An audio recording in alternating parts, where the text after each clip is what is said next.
Hey guys, it's Matt from Streamlabs. I'm here with KristaByte, who recently just got partnered on Twitch. She is going to be part of our new Creator Spotlight series. So we just had some questions for her, but thank you for joining us today. Of course, happy to be here. Yeah, so congratulations on getting partnered. I remember that well, and it is an awesome feeling. Are you as thrilled as I can imagine?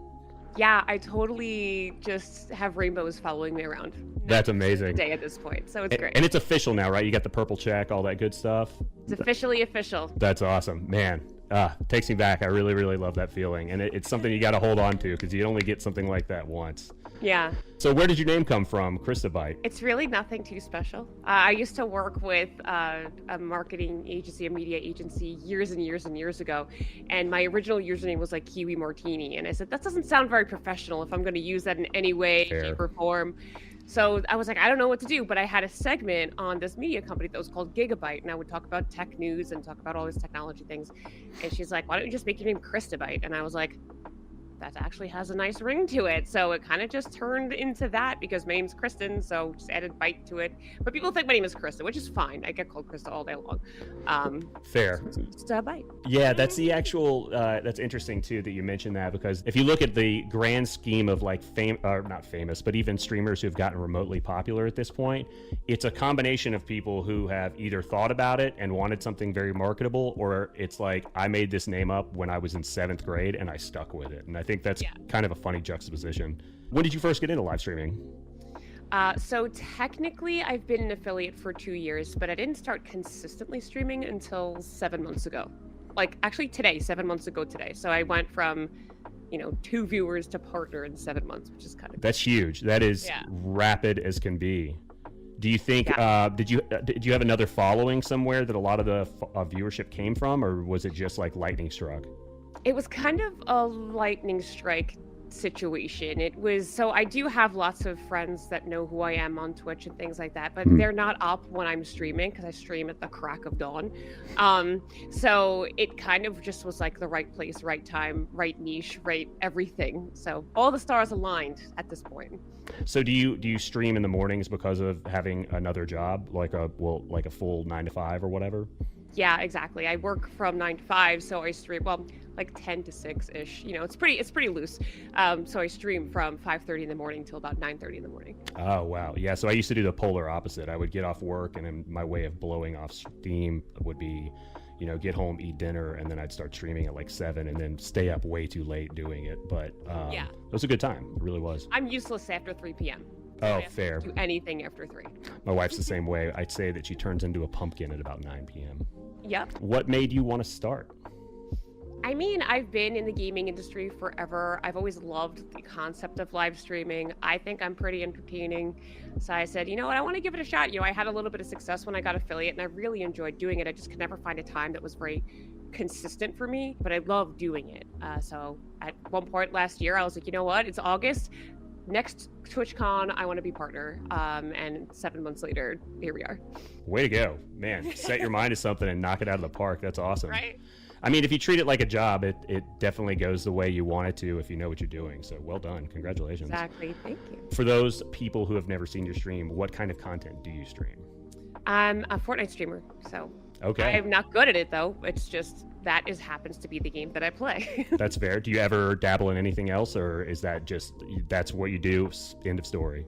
I do Fortnite. I love League of Legends, but it's really not an entertaining game to stream. Understood. It's not really sure, there's exciting things that happen, but if you're not in League of Legends, you don't really know what the heck is going on, and I don't want to have to sit there explaining it every 10 seconds. So Fortnite was more fun because it's pretty simple, point and shoot, you die, you respawn, all the rest of it, and it's pretty. So yeah, and Fortnite makes it so that you're able to show your personality while playing, and you can still get wins. You don't have to be one of the top Fortnite players in the world to get people to watch you play. I had the same issue playing Overwatch. I was like hard stuck in bronze forever, or maybe silver at best. And then it was just everybody would come watch me and be like, you have got to play something else. You were just you're getting angry and you're not fun right now. That type of thing. You need to do something else, please. Oh boy. Yeah, no, I play Rivals once in a while with a few friends, but other than that, it's Fortnite content. I am officially the unofficial personality hire for Fortnite, so I get Oh, is that right? tournaments here and there, like community tournaments and all the rest of it. I'm not there because I'm good. Let's just be Oh, clear. fair enough. That was me too. Personality hire has been the name of the game for everything I've ever done. Do not worry, I get that. Like, unofficial title. I love it. So you have a dedicated following on Twitch now, but you've created content in other places like Instagram and TikTok. Do you think that was important in creating that content? Do you think that was important in helping you reach partner on Twitch? Absolutely, 100%. People ask me all the time, should I post content? I'm like, yes. You're not going to find organic discoverability on Twitch. Like, you need to post otherwhere, like other places. You have to definitely post. I thankfully had a small following on TikTok already because a lot of my content on there was very like women empowering and talking about women in gaming and all the rest of it. So incorporating gaming content into my TikTok was a pretty seamless integration. So I just kind of changed it from talking about women in gaming to being a woman that does games. So. Very good. I love it. So with all of this in mind, like, what do you do in your spare time? I know that you have a 9 to 5, so you turn into a pumpkin, as I said, at what, 7, you said? 3. 3. Oh my God. Yeah. So super early before work's even over. Yep. So what do you do when you do have a free moment when you're not streaming or at work?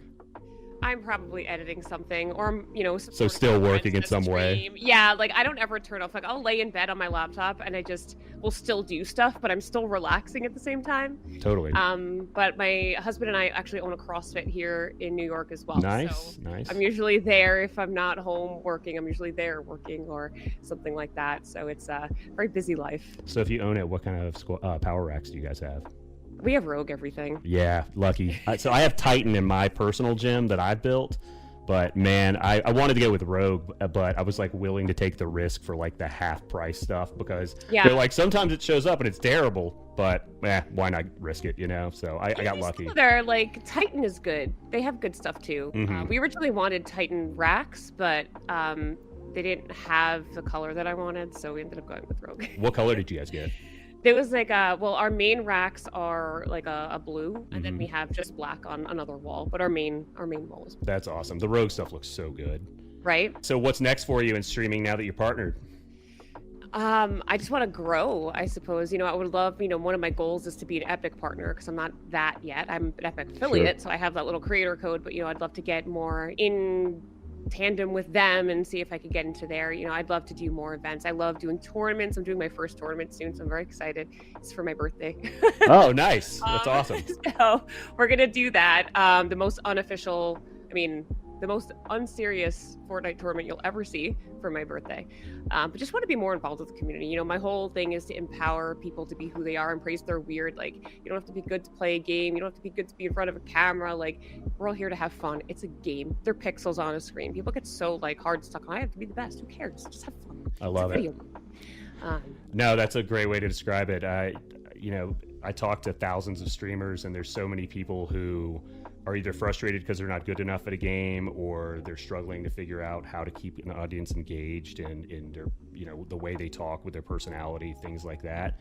But yeah, taking it seriously, like treating it like it's a job, but also treating it like I'm here to have fun, and if I have fun, everybody else will too, is always a good move. Do you ever want to get to a point where it's your full-time job? I would love to do that.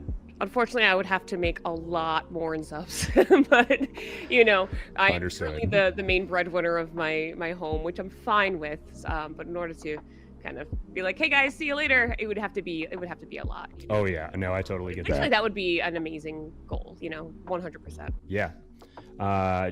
Just from my perspective, the reason that I don't stream anymore personally is because when it became my full-time job, I suddenly was like, oh, this isn't me blowing off steam anymore. So just be careful if it ever gets to that you don't lose the thrill of it, because it becomes a lot if you're like waking up and being like, I have to do this. But they always say that about like any type of job. If you end up doing something you love, sometimes it can end up ruining that for you. So you just got to walk a fine line there. Yeah, definitely. If someone wants to get into streaming today, what's the one piece of advice that you'd give them? The biggest thing, I would just say start. I kick myself every day. I'm like, I should have just did this years ago. So many people that I know personally, they're like, why weren't you doing this like 15 years ago? I was like, well, it wasn't around 15 years ago, but if it was, I definitely would. Don't worry about being perfect. You're not going to be perfect. Just go live. You're going to figure it out along the way. And if you're having fun, other people are going to have fun with you. Turn off your numbers. Who cares about the numbers? It doesn't matter. Figure out who you are and just run with it. That's the biggest piece of advice I could offer people. People get so hard stuck. I need to have the best equipment. I have to have the best monitor. I have to have the best background. It doesn't matter. I have a good microphone. That's really a big thing is a microphone. Have a decent one. Having a trash can mic is not great. Although for, voice changing, it's fun. No, I totally agree with that. When I got started, I used to do vocals in a metal band a long time ago, and I still had an old Shure mic left over from that, and I ended up using that with a really cheap audio interface and like a starter webcam. And honestly, like having a good sound come through it, I got so many compliments even when I was a brand new streamer, and it's a pretty low bar for cost to get into that too. So yeah.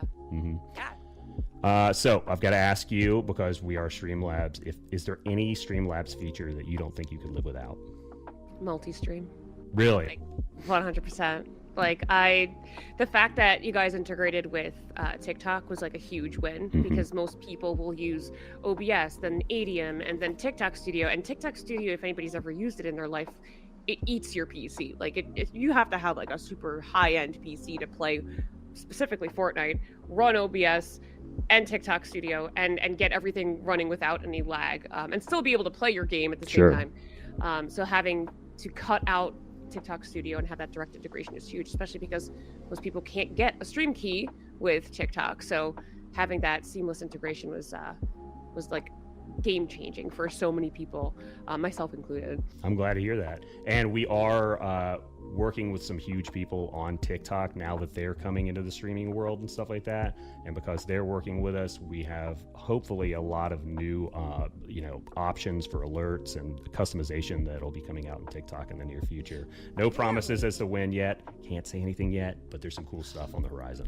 Dang, tell me offline. I want to know. Might have to have you sign an NDA. That's fine. Your secret's safe with me. Well, this was great. Again, congratulations getting partner, and it's been a pleasure getting to know you through all of this.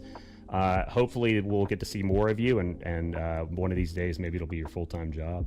Yeah, I hope so. Thank you so much for having me and asking me to do this. This is very exciting. Absolutely. Cheers. Great to see you. Yeah, you too.